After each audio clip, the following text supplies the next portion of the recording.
आज हम लोग क्लास 10 मैथ चैप्टर के subject math chapter number 14 statics के बारे में पढ़ने जा रहे हैं। सबसे पहले हम देखेंगे स्टैटिक्स है क्या। स्टैटिक्स जो है वो मैथमेटिक्स की एक ब्रांच है जिसमें हम डील करते हैं कलेक्शन ऑफ डेटा को। हम सबसे पहले डेटा कलेक्ट करते हैं, ऑर्गेनाइज करते हैं, प्रेजेंट करते हैं और उसका इंटरप्रिटेशन यानी उससे कंक्लूजन निकालते हैं। इस कंक्लूजन निकालने के लिए हमारे पास मेनली जो तरीके हमारे पास मौजूद है वो है मीन, मोड और मीडियन, जो कि इस चैप्टर में आपको स्पेसिफिक पढ़ना है। ठीक है, इसको आप लोग कॉन्सेप्ट को पढ़ेंगे। इसके पहले क्लासेस में आपने मीन, मोड और मीडियन के बारे में पढ़ा तो था, लेकिन अनग्रुपेड डेटा के बारे में पढ़ा। ग्रुपेड डेटा में बहुत सारे डेटा है तो उसको आपने ग्रुप के माध्यम से रख दिया है तो उसको ग्रुपेड डेटा कहते हैं, जिसे जीटीपी हम शॉर्टकट में कहेंगे। तो सबसे पहले देखिए डेटा क्या है। डेटा जैसे कि यहाँ एक शब्द आया था हमारे लिए कि हम डेटा को ऑर्गेनाइज करते हैं, कलेक्ट करते हैं, रिप्रेजेंट करते हैं और इंटरप्रेशन करते हैं। तो डेटा है क्या? Numerical figures, numerical value of information. कोई इंफॉर्मेशन आपके पास है और उसको नंबर में आप रिप्रेजेंट करें। जैसे यहाँ पर 5 बच्चे पढ़ रहे हैं, ठीक है, तो ये इंफॉर्मेशन है कि यहाँ पे बच्चे पढ़ते हैं। कितने बच्चे पढ़ते हैं? 5 पढ़ते हैं। तो ये इंफॉर्मेशन जो है आपका 5 जो है क्या है? डेटा। ठीक है, तो डेटा जो है वो आपका दो प्रकार का होता है, एक ग्रुपेड डेटा, एक नॉन ग्रुपेड डेटा। ग्रुपेड डेटा होता है कि आप बहुत सा डेटा को यहाँ पे जैसे कि एज जो बहुत सारे रेंज के बच्चे बैठे हुए हैं। कोई बच्चा जो है मान लो कि आपका 5 साल का, 2 साल का, कोई 15 का, कोई 20 का, तुमको रिप्रेजेंट कर रहे हो। 0 से 5 एक ले लिए रेंज, फिर इसका 5 से लेकर 10 ले लिए, 10 से लेकर 15 ले लिए, 15 से 20 ले लिए। तो ये एक रेंज बन गया ना। और इसमें हम रिप्रेजेंट करते 0 से 5 कितने बच्चे हैं? तो 0 संख्या है। 5 से 10 वाले संख्या वो भी 0 है। 10 से 15 वो आपके पास 8 है। ठीक है, तो 20 वाले वो भी हमारे पास 2 4। ऐसे हमने एक रेंज बना दिया। उसके बाद हमें बताया कि इतने रेंज में इतने क्लास इतने बच्चे हमारे पास मौजूद है। तो इसको हम लोग क्या करते हैं? ग्रुपेड डेटा। तो डेटा दो प्रकार के होते हैं, ग्रुपेड डेटा होता है, एक अनग्रुपेड डेटा होता है। ग्रुपेड डेटा जिसको हम ग्रुपिंग के माध्यम से रिप्रेजेंट करने की कोशिश करते हैं। इसमें ग्रुपेड डेटा के 4 प्रकार हमारे पास है। एक कंटिन्यूअस ग्रुपेड डेटा है, एक नॉन कंटिन्यूअस ग्रुपेड डेटा है, एक है रेगुलर और एक है इरेगुलर। इनको समझना आसान, बहुत पहले इनको जरूरी है, क्योंकि जब तक हम कंटिन्यूअस नहीं समझेंगे, नॉन कंटिन्यूअस, रेगुलर और रेगुलर नहीं समझेंगे, तब तक मीन, मोड और मीडियन आपको क्लासेस में जब पढ़ोगे, जब हाई लेवल क्वेश्चन आने लगे तो उसमें आपको दिक्कत हो जाएगी। इससे सबसे पहले हमें जानते हैं कंटिन्यूअस ग्रुपेड डेटा क्या है। कंटिन्यूअस ग्रुपेड डेटा एक ऐसा डेटा है जिसमें अपर limit of the first GD यानी फर्स्ट ग्रुपेड डेटा का अपर लिमिट सबसे बड़ी वैल्यू 0 से 5 में सबसे बड़ी वैल्यू कौन है? 5 है। ठीक है, 5 से 10 में हमारी बड़ी वैल्यू कौन है? 10 है। ठीक है, तो जो आपका 0 और 5 है पहले और दूसरे का वो लोअर लिमिट हो गया। 5 और 10 जो है अब पहले और दूसरे का क्या हो गया? अपर लिमिट हो गया। तो किसी भी ग्रुपेड डेटा का अपर लिमिट जो है किसी ग्रुपेड डेटा के दूसरे अगले वाले ग्रुपेड डेटा के लोअर लिमिट के बराबर हो जाता है, तो उससे हम लोग क्या करते हैं? Continuous grouped data. जैसे 0 से 20 इसका अपर लिमिट कौन है? 20। अब 20 से 40 इसका लोअर लिमिट कौन है? 20 से, देखो दोनों सेम है क्या? 40 से 60 ये दोनों सेम है क्या? ये कौन सा ग्रुपेड डेटा है? ये कंटिन्यूअस ग्रुपेड डेटा। ठीक है, बात समझ में आ गई। नेक्स्ट आता है नॉन कंटिन्यूअस ग्रुपेड डेटा। एक ऐसा ग्रुपेड डेटा जिसमें अपर limit of the first GD यानी फर्स्ट जो आपका ग्रुपेड डेटा है उसका जो अपर लिमिट है वो नहीं सेम होगा lower limit of the second GD. Second grouped data का जो है आपका बराबर नहीं होगा। उसे क्या करते हैं? Non continuous. जैसे 1 से 20, 20, 21 से 40, फिर 41 से 60, 61 से 80। ये कौन सा डेटा है? Non continuous data. क्लियर पाएगा? रेगुलर, यहाँ पर नॉन कंटिन्यूअस डेटा में एक क्वेश्चन आपके पास आएगा कि जब आप नॉन कंटिन्यूअस डेटा को जो है कंटिन्यूअस में कन्वर्ट करेंगे, कैसे कन्वर्ट करेंगे? आज की क्लासेस में वो चीज समझ सीखेंगे। तो यहाँ ग्रुपेड डेटा को जो है स्टॉप नहीं हुआ, ठीक है, नॉन ग्रुपेड डेटा को यानी नॉन कंटिन्यूअस ग्रुपेड डेटा को हम लोग कैसे उसको जो है ग्रुपेड करेंगे? क्या हो गया? हो गया, बंद हो गया था। नॉन कंटिन्यूअस ग्रुपेड डेटा को कैसे कंटिन्यूअस बनाएंगे? बहुत ही सिंपल है। आप देखिए पहले ग्रुपेड डेटा का लोअर लिमिट, अपर लिमिट और दूसरे ग्रुपेड डेटा का लोअर लिमिट के बीच का डिफरेंस कितने का? 1 का। आप सिंपली क्या करो कि 1 को बाई 2 करो। जितना भी डिफरेंस आया आप उसको बाई 2 करो। ठीक है, डिफरेंस अगर 1 का है तो फिर हम जो है 1 से उसको डिवाइड कर देंगे। कितना आ गया? 0.5। अब जो है नॉन कंटिन्यूअस ग्रुपेड डेटा को कंटिन्यूअस बनाने का बहुत ही सिंपल सा पॉइंट है। 0.5 हमारे पास आ गया डिफरेंस, ठीक है। अब 0.5 इज सब्ट्रैक्टेड, ये जो सब्ट्रैक्ट किया जाएगा from lower limit. Lower limit से हम किसको घटाएंगे 0.5, क्योंकि डिफरेंस 1 का था, 1 का हाफ किया हमने 2.5 का, ठीक है। अब फिर इसका 0.5 इज एडेड, ऐड किया जाएगा from to upper limit of each limit, ठीक है, ऑफ ईच प्रत्येक जीडी, ठीक है ना।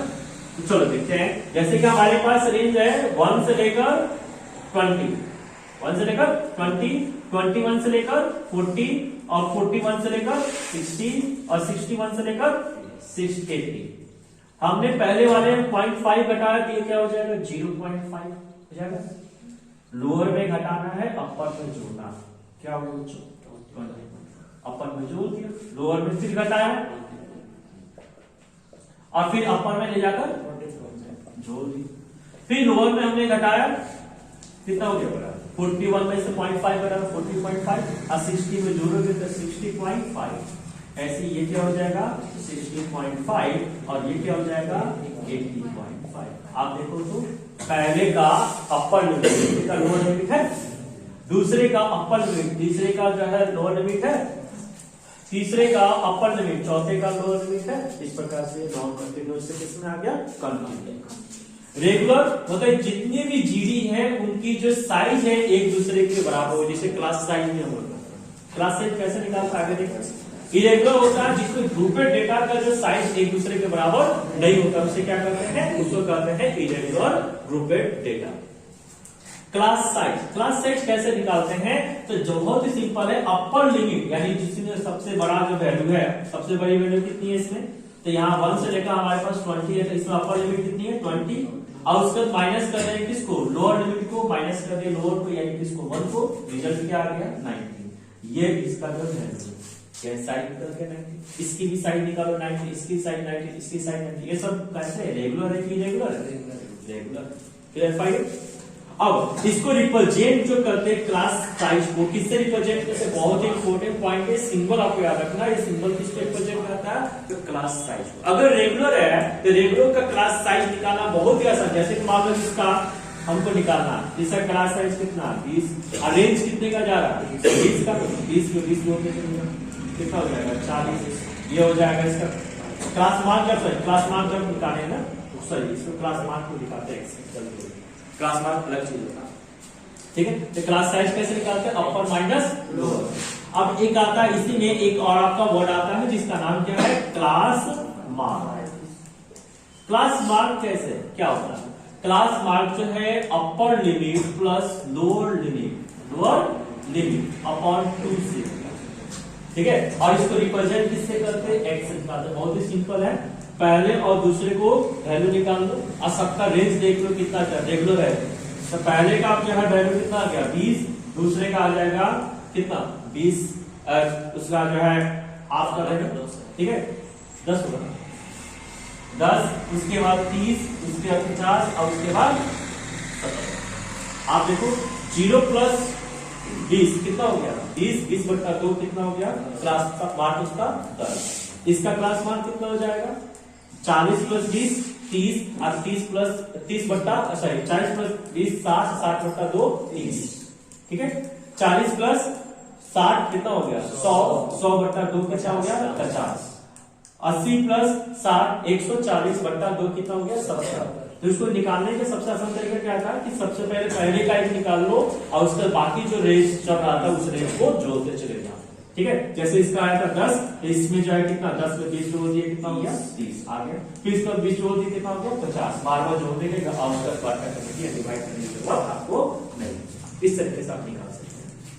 अब हम अपनी क्लासेस की तरफ मूव करते हैं और देखेंगे आज की क्लास में मीन कैसे निकालते हैं, मोड कैसे निकालते हैं। आज की क्लास में हमारा सिर्फ इंट्रोडक्शन होगा, इसमें हम जानकारी करेंगे कि ये जो सिंबल्स होते हैं इन सिंबल्स का मतलब क्या होता है। जैसे कि यहां पे हम लोग को पढ़ना है मीन, क्या पढ़ना है मीन पढ़ना है। मीन का सिंबल होता है बच्चों x/12, इनका सिंबल क्या होता है एक्स। इसमें एक वर्ड आता है सिग्मा, एक वर्ड आता है ए, एक होता है यू और एक होता है डी। सबसे पहले बच्चों जानेंगे कि ये जो सिग्मा का मतलब क्या होगा। सिग्मा का मतलब हो गया टोटल सम। सिग्मा मतलब क्या हो गया टोटल सम। अगर सिग्मा एफएक्स निकले यानी जितने फ्रीक्वेंसी उसका टोटल सम। सिग्मा एफएक्स निकले इसका मतलब कि जितने भी एफ इंटू एक्स का जो वैल्यू है उसका टोटल सम। ये जो होता है उसको कहते हैं एज्यूम मीन। और आपको ये ध्यान रखना है कि एज्यूम मीन आपको मिलता था कि जब आप एज्यूम मीन निकालोगे तभी जाके आप यू और डी को निकाल पाओगे। ठीक है, तो एज्यूम मीन यू गोट ये जो आपको ऑब्टेन होता है, ठीक है, ये जो आपको मिलता है कहां से, तो क्लास मार्क्स से मिलता है। कहां से मिलता है class marks. You got it this from class marks. ठीक है, लेकिन वो जो एज्यूम मीन मतलब कि हमें खुद अपने मन से मानना होगा। तो एज्यूम मीन ये मिलता कैसे है, एज्यूम मीन मिलता है ये डिपेंड करता है number of class mark, number of class mark पर डिपेंड करता है। इफ दैट क्लास मार्क यहाँ पर जो नंबर हो सकती है, संख्याएं हो सकती है, वो या ऑड फॉर्मेट में हो सकती है या तो इवन हो सकती है। क्लास मार्क की संख्या या तो ऑड हो सकती है या तो इवन हो सकती है। तो जब ये ऑड होगा तब कैसे निकालेंगे एज्यूम मीन, और जब ये इवन होगा तब कैसे निकालेंगे, कौन सी पोजीशन पे आएगा हमारा एज्यूम मीन। तो अगर ये ऑड है, मान लेते हैं कि total number of class mark में किसके बराबर है, n के बराबर। अगर ये ऑड होगा तो हम यहाँ पर एज्यूम मीन जो होगा n+1/2 प्लेस वाला होगा हमारा एज्यूम मीन। Clear find. ऐसे मान लो कि यहाँ पे क्लास मार्क आपको दे दिया 7, 12, 17, फिर इसका आपको 22, फिर इसका आपको 27। इसमें टोटल संख्या कितनी है 5, 5+1/2। यहाँ पर पोजीशन लगा देंगे, कितना पोजीशन होगा थर्ड पोजीशन। कौन सा पोजीशन, थर्ड पोजीशन। तो थर्ड पोजीशन कौन है 17। एज्यूम मीन कौन हो जाएगा 17। समझ में आया। लेकिन अगर ये इवन है तो बहुत ही सिंपल है, n/2। जैसे कि यहाँ पर हमारे पास टोटल संख्या कितनी है, कितनी है 4 है। टोटल कितनी संख्या हमारे पास 4/2, यानी यहाँ पे आ जाएगा सेकंड पोजीशन। कौन सा position, second position. Second position पे कौन आता है 12। यहाँ पे हम लोग का एज्यूम मीन कौन हो जाएगा, तो यहाँ पे एज्यूम मीन हो जाएगा यहाँ पर 12 और यहाँ पर एज्यूम मीन निकालना ये समझना बहुत ही इंपॉर्टेंट है, क्योंकि जब एज्यूम मीन समझ जाओगे तभी जाके आप यू निकाल पाओगे, डी निकाल पाओगे। ओके, अब बारी हमारी किसकी है, तो डी की बात करते हैं। ये सब मीन में हम चल रहे हैं। मीन में इन सभी हम सिंबल्स का इंप्रेशन करते हैं। किसका इंप्रेशन करते हैं, सिग्मा का, इसको क्या करते हैं सिग्मा, इसको क्या करते हैं एज्यूम मीन, और इसको क्या करते हैं, इसको करते हैं डेविएशन। इसको क्या करते हैं डेविएशन। ठीक है, तो डिविएशन कैसे निकालते हैं। डिविएशन निकालने का जो फॉर्मूला होता है वो x - a। ठीक है, x - a। x क्या है, x क्या है क्लास मार्क। क्लास मार्क कैसे निकालते हैं, upper limit plus lower limit upon 2 से निकालते हैं। ओके, तो आप d निकाल लोगे, जो भी आपका x होगा उसको एज्यूम मीन जो भी माने होंगे उसका आप सब्ट्रैक्ट करके निकालेंगे। नेक्स्ट आपका आता है u। u कैसे निकालते हैं, u जो निकालने का जो हमारे पास फॉर्मेट होता है x - a/h। h का मतलब क्या हो गया क्लास साइज। h का मतलब क्या हो गया क्लास साइज। ठीक है, बिल्कुल।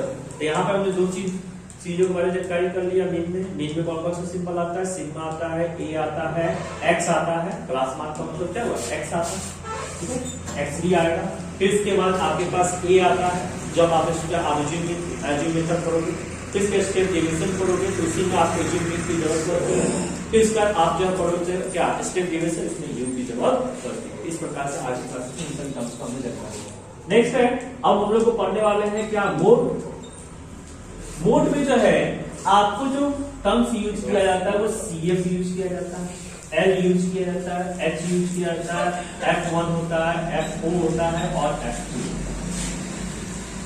ठीक है, ये सारे टर्म्स यूटिलाइज किसमें किए जाते हैं, मोड में किए जाते हैं। तो ये CF में इसका मतलब क्या हो गया, कॉम्युलेटिव फ्रीक्वेंसी। ठीक है, कॉम्युलेटिव फ्रीक्वेंसी जैसे कैसे निकालते हैं, जैसे मान लो फ्रीक्वेंसी हमारे पास 2, 3, 7, 1, 5 दे रखा है। और बोला कि सर कम्युनिकेटिव फ्रीक्वेंसी निकालो। ठीक है, बहुत सिंपल है। आपका जो पहला जो आपका फ्रीक्वेंसी है वही आपकी जो है पहले क्लास की कम्युनिकेटिव फ्रीक्वेंसी। कम्युनिकेटिव मतलब कि सबका योग, सबका जहां पहुंचे जिस पोजीशन पहुंचे वहां तक के सभी फ्रीक्वेंसी का सम। इसका सम कितना हो गया 5, इसका सम कितना हो गया 12, इसका सम 30, इसका सम 8। ये हो गया बच्चों आपका। ठीक है, सीएफ कैसे निकालते हैं? तो यहाँ पर जो आपका पहला वो पहले का हो जाएगा, दूसरे में जब आओगे तो पहले और दूसरे का सम हो जाएगा, तीसरे पोजीशन पर आओगे तो पहला दूसरा और तीसरे का सम हो जाएगा, चौथे पोजीशन पर आओगे तो पहला दूसरा चौथे का सम हो जाएगा। ठीक है, तो मोड में जो आपका सबसे इंपॉर्टेंट आपका जो कोई टर्म्स होता है वो होता है एन। एन का मतलब हो गया सिग्मा एफ। एन का मतलब क्या हो गया? सिग्मा। ठीक है, तो यहाँ पे जो एन से हम डिसाइड करते हैं कि हमारा सीएफ कौन बनेगा, लोअर लिमिट कौन बनेगा, हाइट कौन बनेगा। ठीक है, आपका जो है F1 कौन होगा, F0 कौन होगा और F2 कौन होगा। ठीक है, तो इसलिए सबसे पहले इसको अच्छी तरह समझ लें कि एन जो है वो आपका क्या है, वो सिग्मा एफ है, यानी टोटल फ्रीक्वेंसी का सम है। ठीक है, बात समझ में?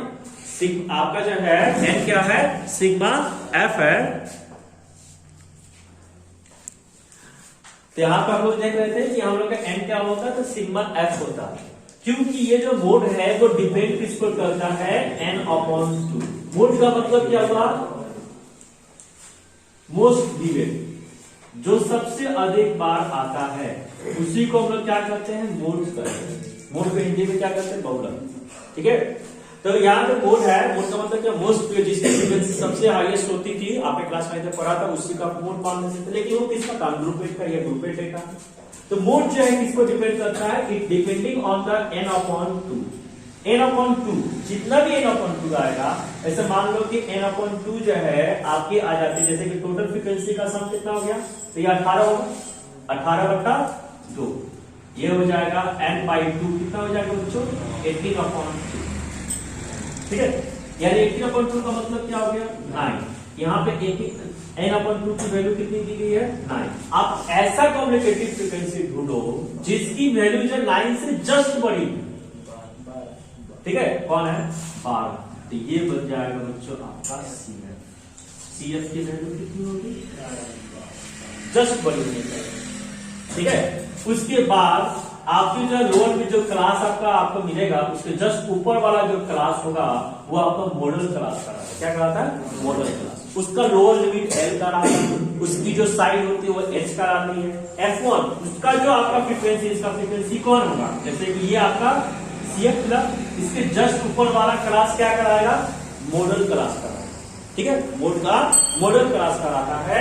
और यहाँ पर जो है आपका ये जो आपका फ्रीक्वेंसी होगा वो क्या कराता है, ये आपका कराता है F1। क्या कराता है, F1। क्लियर, उसके जस्ट ऊपर वाला आपका कराता है F0, मतलब 0 हो गया। F2 का मतलब इसके आगे वाला। तो F1 की वैल्यू 3 हो गई, F0 की वैल्यू आपके पास 2 हो गई और F2 की वैल्यू कितनी हो गई, 6।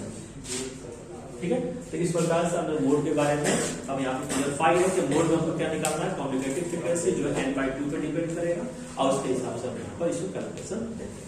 ठीक है, आज के लिए इतना ही। Thank you.